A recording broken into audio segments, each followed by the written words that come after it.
Jat media की चुनाव यात्रा लखनऊ पहुंच चुकी है। मोदी होगी कुछ कर डाल रहा है, आगे कांग्रेस। दिल्ली का रास्ता है वो लखनऊ से होकर गुजरता है। मुसलमानों के लिए हिंदू है, मगर हिंदुओं के लिए आज भी हम दलित हैं, आज भी हम अछूत हैं। आय काटने वालों से हमने 300 करोड़ रुपए चंदे लिए हैं। इस वक्त हम ताजगंज में बैठे हुए हैं। आगरा का ये शहर है, मुस्लिम बहुल शहर है। उद्धव ठाकरे और शरद पवार के लोगों की सिंपैथी मिलेगी जो पार्टियों के दो टुकड़े हुए हैं। देखो ऐसा है कि ये चुनाव डेवलपमेंट का है। इस वक्त हम बारामती में हैं। वहाँ की 80 सीटें हैं और ये बहुत निर्णायक सीटें होती हैं। मेजोरिटी पाने के लिए आपको चुनाव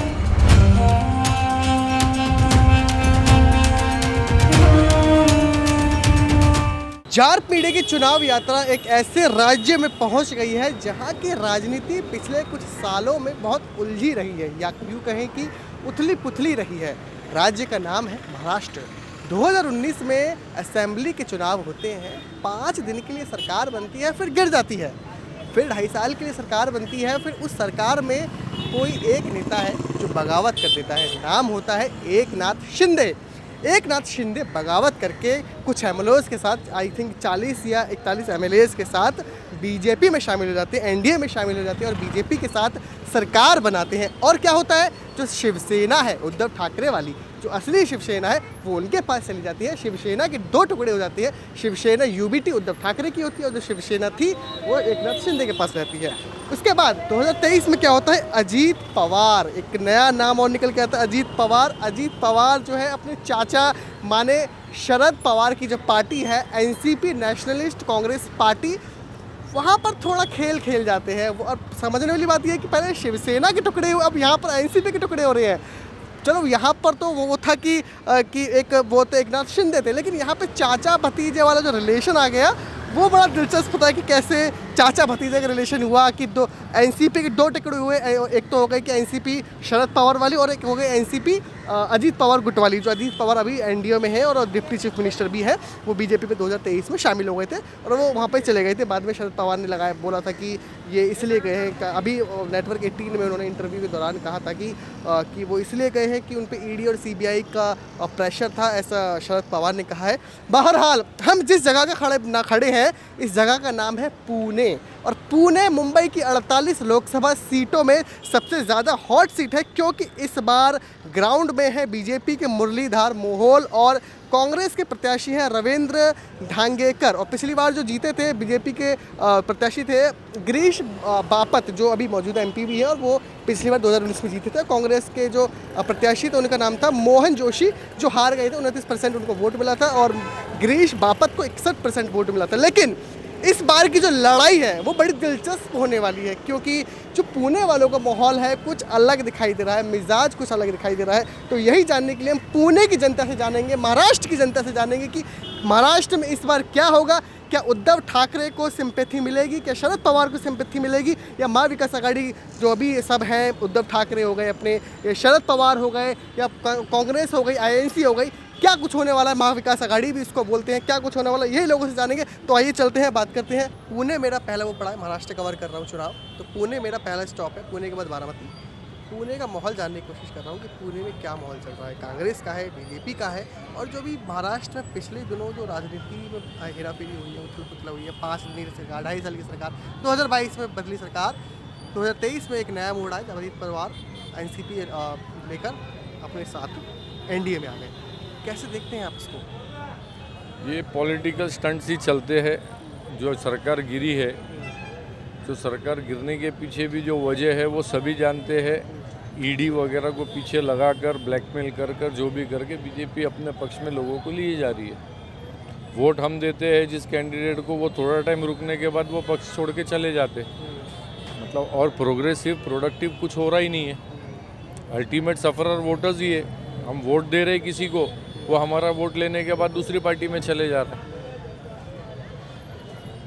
तो ये एक बड़ा स्टेबलाइजेशन महाराष्ट्र के पॉलिटिशियन में स्टेबलाइजेशन नाम का शब्द जो आ रहा है वो बहुत महत्वपूर्ण हो गया है कि भविष्य पे महाराष्ट्र के सवाल उठ रहा है कि अगर ऐसा चलता रहा तो कैसे काम चलेगा। अभी ये जो उद्धव साहब ठाकरे के साथ में भी जो हुआ, जो शिंदे गट में लोग गए, ये हमारे को पसंद नहीं आया है।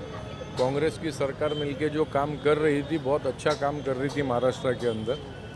कोविड के काल में भी उन्होंने बहुत अच्छे से गवर्नमेंट ने सेटल किया, बहुत हैंडल किया। एट प्रेजेंट वही सरकार हमको वापस चाहिए महाराष्ट्र में, वही चाहिए। वही चाहिए। क्या इस बार शरद पवार और उद्धव ठाकरे को सिंपैथी मिलेगी लोगों की? 100% मिलेगी। 100% मिलेगी सर। कैसे?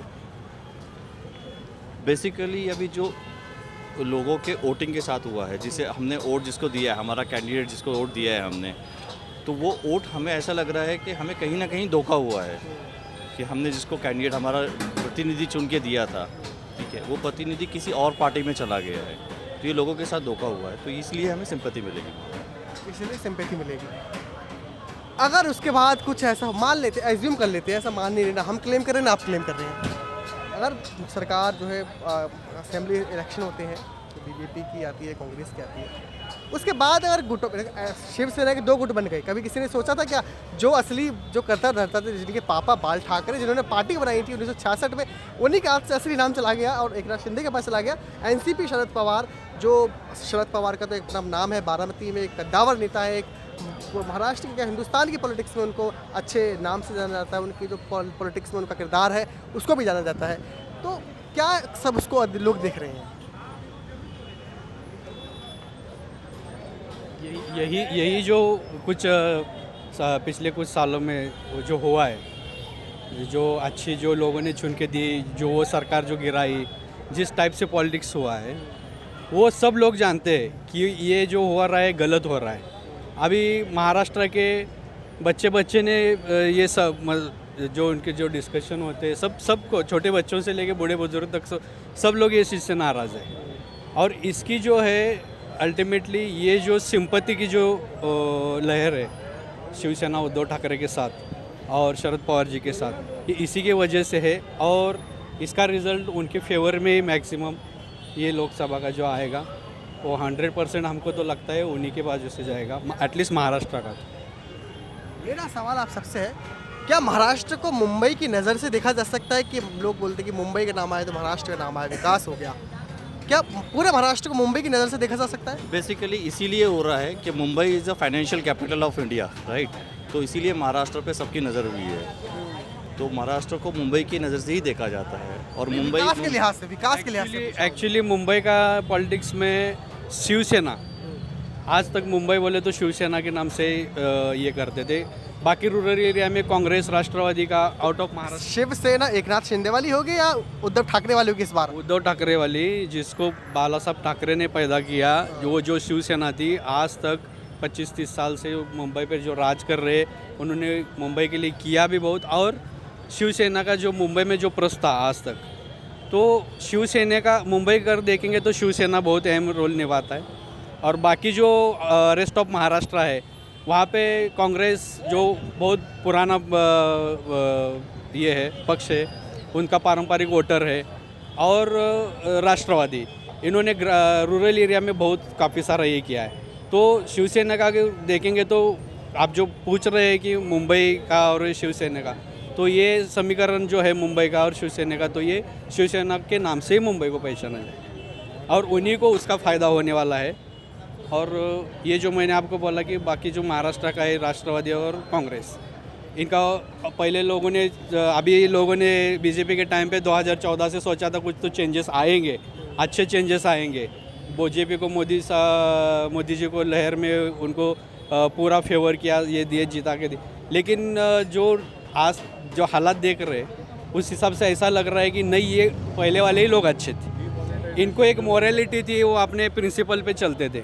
लेकिन आज वो रहा नहीं, आज पूरा मतलब पॉलिटिक्स का जो लेवल है वो लो हो गया है। और इसको जिम्मेदार सिर्फ लोग अभी बीजेपी, ईडी, ये जो मशीनरी यूज़ कर रहे हैं, डेमोक्रेसी, एक तरीके से डेमोक्रेसी को ख़त्म कर दिया है। ईडी वगैरह एजेंसीज़ का मिसयूज़ करके लोगों को डरा धमका कर वो लोग अपने पक्ष में ले रहे हैं। जो भी पार्टीज़ ये कर रही है गलत है। माननीय श्री शरद चंद्र जी पवार, माननीय उद्धव साहब, बाला साहब ठाकरे, राहुल गांधी जी, सोनिया गांधी, ये जो है ये महाविकास आघाड़ी ने बहुत अच्छा काम किया था। सरकार बहुत अच्छे से चल रही थी। उस सरकार को तोड़ने का काम जो हुआ है, हर महाराष्ट्र का आदमी उससे खुश नहीं है कि जो ये काम हुआ है, क्योंकि government working was very good. आज जो सफ़र कर रहे हैं हम लोग, इसी वजह से सफ़र कर रहे हैं। सोशल मीडिया पर अफवाह है कि बीजेपी को भी इस बार ये लग रहा है, सोशल मीडिया पर अफवाह, मैं क्लेम नहीं कर रहा, कि एकनाथ शिंदे और अजीत पवार ग्राउंड पर कमज़ोर दिखाई दे रहे हैं, तो इसलिए बीजेपी अब अपने दाव खेलेगी। ऐसा सच है? 100%, क्योंकि दादा ने अजीत पवार दादा ने जो शरद पवार जी को छोड़ा, तो मे भी उनकी कोई मजबूरी होंगी। जैसे ईडी एजेंसीज वगैरह आप देख रहे, वहाँ पर केजरीवाल साहब को उन्होंने उठा के अंदर कर दिया। हमारे साथ आओ, नहीं तो अंदर जाओ, दो में से एक चॉइस है, तो आदमी क्या करे। आज शिंदे गुट जो हो गया, ये मराठी लोग इस चीज़ को हम लोग बर्दाश्त कर ही नहीं सकते कि भाई जो बाला साहब ठाकरे का जो ओरिजिनल पार्टी वही थी, आज उनका चिन्ह और उनका नाम लेके भी कुछ होने वाला नहीं है, क्योंकि लोगों का जितना, जैसा कि आपने बताया, जो सिंपति है वो श्री शरद चंद्र जी पवार, उदय बाला साहब ठाकरे और राहुल गांधी, जो महाविकास आघाड़ी ने जो अभी तक जो काम किया था उनके कार्यकाल में, उससे लोग खुश थे। डिमोनेटाइजेशन करके हुआ क्या?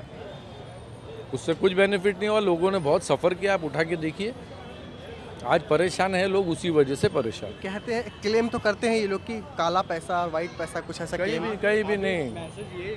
अभी मैसेज ये गया है, जो अजित पवार साहब और एकनाथ शिंदे जी जो गए, और ऑल इंडिया में ऐसे ही बहुत से लोगों को, मत नेताओं को उन्होंने डरा धमका के अपने बीजेपी में लिया है। आज लोगों को क्लियर मैसेज गया है, जो उनके साथ बीजेपी के साथ गए, जो ईडी सीबीआई और ये सब लोग मशीनरीज, गवर्नमेंट मशीनरीज का मिसयूज़ किया, और ये जो डर डर के गए, तो ये डरने की वजह कुछ ना कुछ लोगों को लग रहा है कि ये किधर न किधर गलत काम किया है इन्होंने, बोल के डरे। और जो डरे नहीं आज तक, जो हमारे शिवसेना के संजय राउत जी है, देशमुख जी थे अपने, और मलिक साहब थे, उसके बाद अरविंद केजरीवाल जी, ये लोग डरे नहीं आज तक, और भी है दो काफ़ी सारे। तो लोगों को ये क्लियर चीज़ मालूम हो गई है कि जो जा रहा है उधर डर रहा है, इसका मतलब उसने कुछ ना कुछ गलत काम किया है, और खुद को बचाने के लिए वो बीजेपी में जा रहा है, वॉशिंग मशीन में। वॉशिंग मशीन, इंडियन एक्सप्रेस में कुछ रिपोर्टिंग भी छापी थी, अजीत पवार का भी नाम उसमें आया था। यही अजीत पवार तो बहुत बड़ा है प्रोडक्ट है, वॉशिंग मशीन में धुल के निकल रहे हैं अभी। किरीट सोमिया जी ट्वीट करते थे, उसके पीछे लग जाते थे, उसके बाद में वो या तो फिर उनको अंदर जाना पड़ता था, या तो फिर बीजेपी में। ऐसा भी है कि मैंने सुना है लोगों के मुंह से, पुणे की जनता से, कि पुणे की जनता नाराज़ है क्योंकि पुणे के कई प्रोजेक्ट चले गए गुजरात में। पूरे के गए, पूरे महाराष्ट्र के गए। ग्राउंड लेवल की रिपोर्ट जो है वो पूरी डिफरेंट है। गोदी मीडिया ये चीज़ बताती नहीं है, वो लोग सिर्फ उनको, उनके जो मुद्दे हैं, जो उनकी बातें हैं, जो झूठ फैलाया जाता है ना, वो सिर्फ टीवी चैनल तक है। लेकिन ग्राउंड लेवल की जो रिपोर्ट है ना, वो रियलिटी में कुछ और है।